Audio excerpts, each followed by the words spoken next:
संदीप कुमार शिक्षा शास्त्र विषय के साथ सरस्वती ग्रुप्स ऑफ कॉलेजेज के इस डिजिटल प्लेटफॉर्म पे आप सभी का स्वागत करते हैं।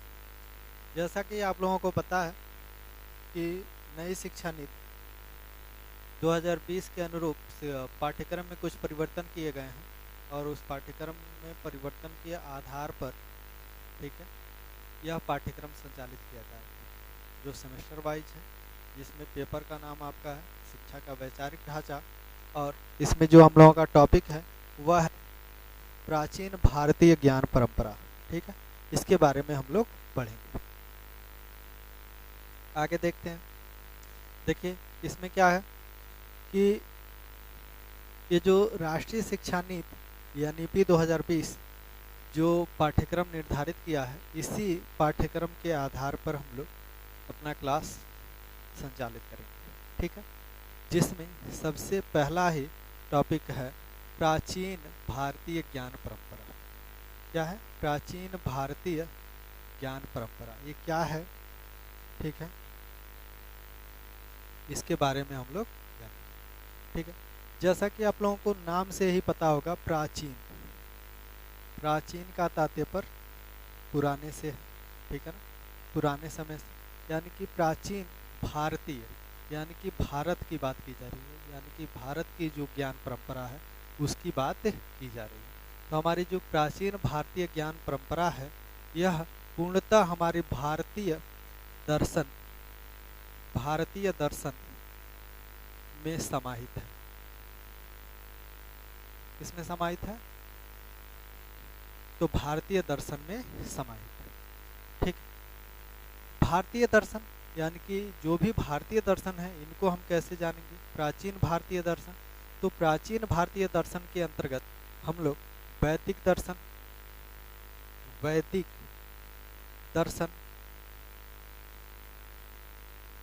ठीक है, और बौद्ध दर्शन,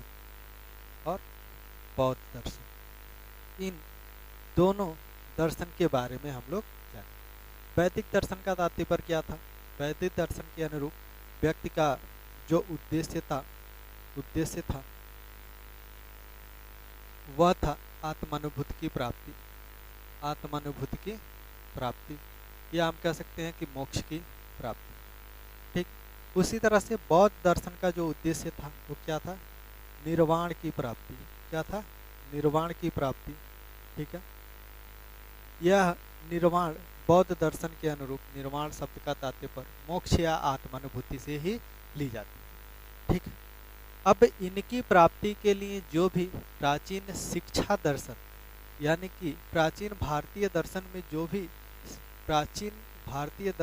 जो भी शिक्षा दर्शन संचालित किए गए हैं, जिसे हम वैदिक काल के अनुरूप, बौद्ध काल के अनुरूप देखते हैं, इनके अनुरूप व्यक्ति क्या करता है? अपने उद्देश्यों की प्राप्ति करता है। यही हमारी प्राचीन भारतीय परंपरा है, ज्ञान परंपरा है, और ये सभी चीज़ें हमारे प्राचीन भारतीय दर्शन में ही समाहित हैं, जो हम वैदिक दर्शन, बौद्ध दर्शन के अंतर्गत पढ़ते हैं। ठीक है, हम आगे इसके तत्वों के बारे में जानेंगे कि प्राचीन भारतीय ज्ञान परंपरा के कौन कौन से तत्व हैं, इसको हम लोग जानेंगे। देखिए यहाँ पे लिखा गया है कि भारतीय ज्ञान परंपरा यहाँ के दर्शन में समाहित है। यहाँ का तात्पर्य अपने देश से, किसे? अपने देश से, यानी कि भारत देश के जो भी दर्शन है इसमें क्या है? समाहित है। इसलिए पहले दर्शन का संबंधित सामान्य तथ्यों को समझने का प्रयास करेंगे, यानी कि जो भी दर्शन संबंधित मान्य तथ्य हैं उन तथ्यों को हम जानेंगे।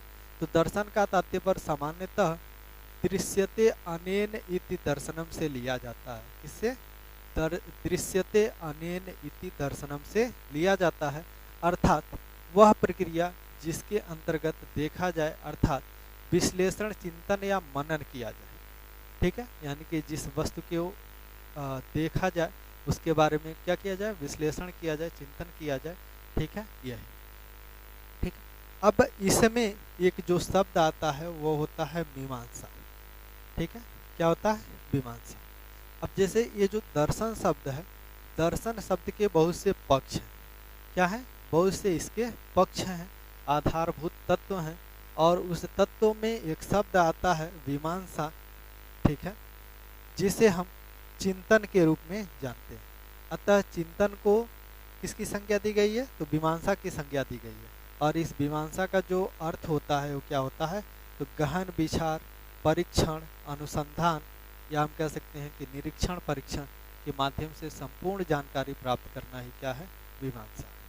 ठीक है, ये चीजें यहाँ तक आप लोगों को समझ में आया होगा।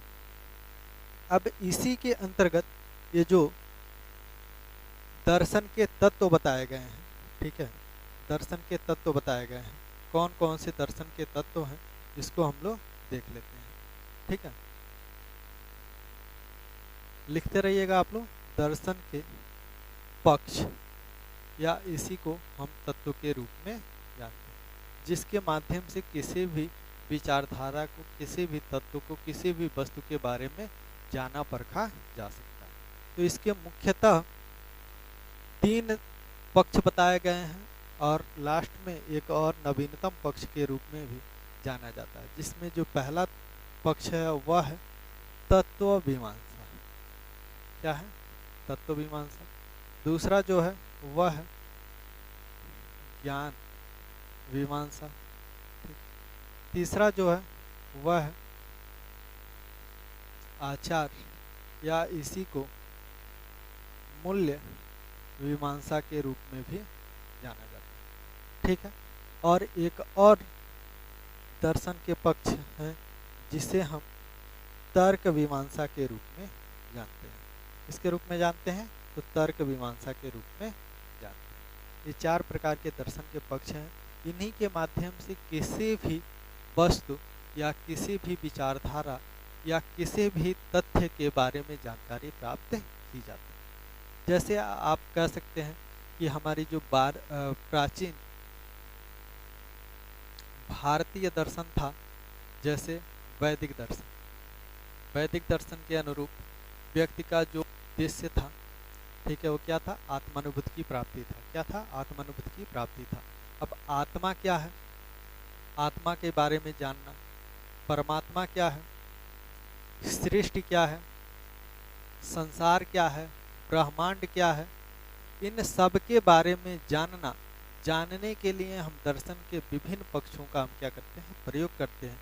जैसे हम कह सकते हैं कि आत्मा, परमात्मा, सृष्टि, ब्रह्मांड, या हम कह सकते हैं कि इस जगत का, इस संसार की उत्पत्ति किन किन तथ्यों के मिश्रण से मानी जाती है, किन किन तथ्यों के मिलने से इस जगत का निर्माण हुआ है। उसी जगत में मान लीजिए कि मानव प्राणी है, मानव प्राणी है, और इसी मानव प्राणी का जो उद्देश्य है आत्मानुभूति की प्राप्ति। ठीक है, अब उस मानव प्राणी की निर्माण किन किन तथ्यों के रूप में हुई है, किन किन तथ्यों के द्वारा हुई है, यह किसके अंतर्गत जाना जाता है? तत्व मीमांसा के अंतर्गत। ज्ञान मीमांसा क्या है? अब इन तथ्यों के बारे में जानकारी प्राप्त करना, ब्रह्मांड के बारे में जानना, मनुष्य के बारे में जानना, आत्मा के बारे में जानना, सृष्टि के बारे में जानना, ठीक है, यह ज्ञान मीमांसा के अंतर्गत। मूल्य एवं आचार मीमांसा, यानी कि इनका हमारे जीवन में क्या उपयोगिता है, ठीक है, इनके आधार पर हमारा जीवन संभव है, क्या इन्हीं के द्वारा संभव है, ये तर्कवाद के अंतर्गत आते हैं। यह सभी पक्ष दर्शन के पक्ष हैं, और इन्हीं के द्वारा व्यक्ति क्या करता है? किसी भी तथ्य के बारे में संपूर्ण जानकारी प्राप्त करता है। ठीक है, अब इसके बाद से हम लोग आगे आएंगे दर्शन की विशेषताएं। ठीक है, प्राचीन भारतीय ज्ञान परंपरा की जो भी विशेषताएं हैं इनके बारे में हम लोग जानेंगे। ठीक है, कौन कौन सी विशेषताएं हैं? वह पहला है संतुलित विकास। संतुलित विकास का तात्पर्य किससे है? तो बालक का जो विकास होता है, बालक का जो विकास होता है, बालक के जो विकास के पक्ष हैं, जैसे हम कह सकते हैं कि शारीरिक विकास, मानसिक विकास, ठीक है, ठीक, इसके साथ साथ नैतिक विकास, आध्यात्मिक विकास, चारित्रिक विकास, इन सब का उचित विकास करके व्यक्ति का क्या किया जाता है? सर्वांगीण विकास किया जाता है। यही सर्वांगीण विकास क्या है? संतुलित विकास कहलाता है। ठीक है। अब आगे हम लोग देखते हैं निःशुल्क शिक्षा। निःशुल्क शिक्षा का तात्पर्य किससे है? ये जो भी वैदिक काल था, जो भी वैदिक काल, जो भी बौद्ध काल था, उस समय पे यानी कि प्राचीन भारत में जो भी शिक्षा व्यवस्था होती थी, क्या होती थी? निःशुल्क होती थी। क्या होता था? निःशुल्क होता था। किसी भी प्रकार का कोई भी धन नहीं देना होता था। जो भी गुरु लोग होते थे, यानी कि गुरु जो भी शिक्षा प्रदान करते थे, उन शिक्षा के लिए कोई भी शुल्क नहीं लेते थे। ठीक है। अतः प्राचीन समय में जो भी शिक्षा व्यवस्था थी, ठीक है, उसकी एक विशेषता निःशुल्क शिक्षा भी है। अगला है बाह्य नियंत्रण से मुक्त। मतलब जो भी शिक्षा व्यवस्था था प्राचीन समय में गुरुकुल आश्रम में दिया जाता था, बौद्ध काल में मठ एवं विहार में दिया जाता था। अतः उस शिक्षा व्यवस्था पे सिर्फ और सिर्फ गुरु का ही नियंत्रण होता था, न कि बाह्य जगत का नियंत्रण। ठीक है। अतः जो भी बाह्य जगत होता था उनका किसी भी प्रकार से कोई भी उस पर हस्तक्षेप नहीं होता था। यह भी प्राचीन भारतीय ज्ञान परंपरा की एक विशेषता है। अगला है शिक्षा प्रारंभ करने की आयु। शिक्षा प्रारंभ करने की आयु, ठीक है, 8 से लेकर 12 वर्ष बताई गई थी। इसमें क्या था कि ब्राह्मण वर्ग के लोगों के लिए 8 वर्ष, क्षत्रिय वर्ग के लोगों के लिए 10 वर्ष, ठीक है, वैश्य वर्ग के लिए 12 वर्ष, इस तरह से शिक्षा आरंभ करने की आयु भी निर्धारित की गई थी। अगला है अध्ययन की समयावधि, यानी कि कितने समय में बालक अध्ययन करता है, इसके लिए भी एक समय निर्धारित किया गया था। जैसे एक वेद के ज्ञान के लिए 12 वर्ष का समय, ठीक है, 2 वेदों के ज्ञान के लिए 24 वर्ष का समय। इस तरह से अध्ययन की समयावधि भी प्राचीन समय में निर्धारित की गई थी, जिसे हम एक विशेषता के रूप में जानते हैं। अगला है व्यावसायिक शिक्षा। व्यावसायिक शिक्षा का तात्पर्य किससे? तो व्यावसायिक शिक्षा का तात्पर्य बालक के अंदर विभिन्न प्रकार के व्यावसायिक कौशलों के विकास थे। तब प्राचीन भारतीय ज्ञान परंपरा के अंतर्गत बालकों को व्यावसायिक शिक्षा भी प्रदान किया जाता था। जैसे आप कह सकते हैं कृषि शिक्षा, पशुपालन शिक्षा, मत्स्य शिक्षा इत्यादि प्रकार की व्यावसायिक शिक्षा का विकास किया गया था, जिसके माध्यम से व्यक्ति धनार्जन कर सके। अगला है व्यवहारिक शिक्षा, यानी कि आप जो भी चीज़ें सीखें, जो भी आपने ज्ञान का अर्जन किया, उसका आप अपने व्यवहारिक जीवन में प्रयोग करें, इसका भी ज्ञान दिया जाता था। यह भी एक विशेषता के रूप में जानी जाती है। इस तरह से अगला है विद्यालय का आदर्श वातावरण। ठीक, यानी कि प्राचीन समय में जो भी शिक्षा व्यवस्था थी, उस शिक्षा व्यवस्था के अंतर्गत विद्यालय का जो रूप निर्धारित किया गया था वह पूर्णतः आदर्शमयी था, उसका वातावरण आदर्शमयी था। अतः इसमें संस्कारों के आधार पर विद्यालयों का संचालन किया जाता था। सभी बालक, सभी शिक्षक एक नियमावली के आधार पर विद्यालय के वातावरण का विकास करते थे। अगला है दिनचर्या। दिनचर्या का तात्पर्य यह है कि जो भी शिष्य होते थे वह सुबह उठकर अपने जो भी दैनिक कार्य होते थे उनको करने के साथ साथ गुरुकुल आश्रम की साफ सफाई, उसके साथ साथ जो भी गुरु होते थे उनकी पूजा पाठ के लिए सामग्रियों को एकत्रित करना इत्यादि प्रकार के कार्य को करते हुए संपूर्ण जीवन, संपूर्ण दिन से संबंधित जो भी कार्य होते थे उन कार्यों को करते रहते थे। और इसके साथ साथ वो शाम के समय संध्या बंदन के लिए भी जो भी सामग्रियां होती थी उसको क्या करते थे? एकत्रित करते थे। ठीक है ना। अगला है शिक्षण का मौखिक रूप। शिक्षण का क्या है? मौखिक रूप, यानी कि उस समय पे जो भी शिक्षा व्यवस्था थी वह पूर्णतः मौखिक थी, मतलब लिखित नहीं होती थी। किसी भी प्रकार का कोई भी किताब, जैसे बुक आप जानते हैं, इस प्रकार से कोई भी सामग्रियाँ उपलब्ध नहीं थी। गुरु के द्वारा किसी भी तथ्य के बारे में बताया जाता था, समझाया जाता था, जिससे वह स्टूडेंट क्या करता था? अपने श्रवण शक्तियों के माध्यम से उन चीज़ों को सुनता था और सुनकर उन चीज़ों को कंठस्थ करता था। अगला है दंड व्यवस्था। दंड व्यवस्था के अंतर्गत ये था कि बालक अगर जो किसी भी प्रकार की कोई भी अनुशासनहीनता करते हैं तो उन्हें मैक्सिमम 3 माह तक ठीक है। अल्प भोजन करने का अल्प भोजन करने का प्रावधान था। ठीक है। स्त्रियों के लिए भी शिक्षा व्यवस्था थी।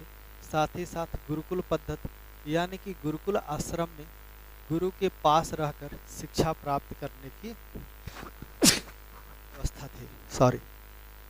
ठीक है। अगला है शिक्षा का स्वरूप कैसा था। तो शिक्षा का जो भी स्वरूप निर्धारित किया गया था जिसके माध्यम से बालक का सर्वांगीण विकास हो सके, इसके अंतर्गत शिक्षा के उद्देश्य, पाठ्यक्रम, शिक्षण विधियाँ, यह सभी चीज़ें निर्धारित की गई थी। ठीक है। अगला है गुरु शिष्य संबंध। गुरु शिष्य संबंध का तात्पर्य जो भी गुरु और शिष्य होते थे इनके जो संबंध होते थे वह मधुरमय होते थे। क्या होते थे? मधुरमय होते थे। पिता पुत्र तुल्य होते थे। दोनों एक दूसरे की आवश्यकताओं की पूर्ति करते थे और दोनों एक दूसरे के देख रेख करते थे। ठीक है। अगला है शिक्षण विधि, यानी कि उस समय सीखने सिखाने के लिए जिन विधियों का प्रयोग किया जाता था, ठीक है, वह विधि प्रमुख रूप से व्याख्यान विधि थे, जिसके तहत बालक अपने श्रवण शक्तियों के माध्यम से उन चीज़ों को, उन श्लोकों को, उन ज्ञान को सुनता था, समझता था और अपने अंदर धारण करता था। ठीक है। अगला है, देखिएगा थोड़ा सा आप लोग, पाठ्यक्रम। ठीक है। पाठ्यक्रम भी बालकों के अनुरूप ही निर्धारित किया गया था। अतः पाठ्यक्रम के अंतर्गत विभिन्न प्रकार के वेद का अध्ययन करना आवश्यक माना गया था। इसका अध्ययन करना आवश्यक माना गया था, वेदों का अध्ययन करना आवश्यक माना गया था।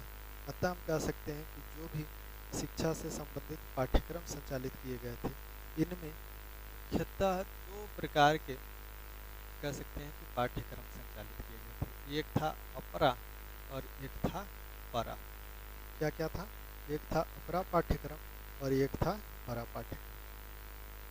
अपरा के अंतर्गत हम कह सकते हैं कि इतिहास, भूगोल, नागरिक शास्त्र, विभिन्न प्रकार के व्यावसायिक विषय थे, जबकि परा के अंतर्गत हम कह सकते हैं कि वेदों का अध्ययन, उपनिषदों का अध्ययन इत्यादि प्रकार के पाठ्यक्रम बताए गए थे। ठीक है। यही पाठ्यक्रम के मुख्य अंग थे। आगे हम लोग देखते हैं अगला जो विशेषता है वो है समावर्तन संस्कार। क्या है? समावर्तन संस्कार। समावर्तन संस्कार का तात्पर्य किससे? तो समावर्तन यह वैदिक काल का एक संस्कार है जिसका अर्थ होता है घर लौटने से। इससे घर लौटने से। ठीक है। इससे होता है घर लौटने से, यानी कि बालक अपने पाठ्यक्रमों को अध्ययन करने के उपरांत जब बालक गृहस्थ आश्रम में जाना चाहता है तो गृहस्थ आश्रम में जाने के लिए एक संस्कार होता है। देखिए यहाँ पे थोड़ा सा टाइपिंग मिस्टेक है। समापवर्तन संस्कार होता है। क्या होता है?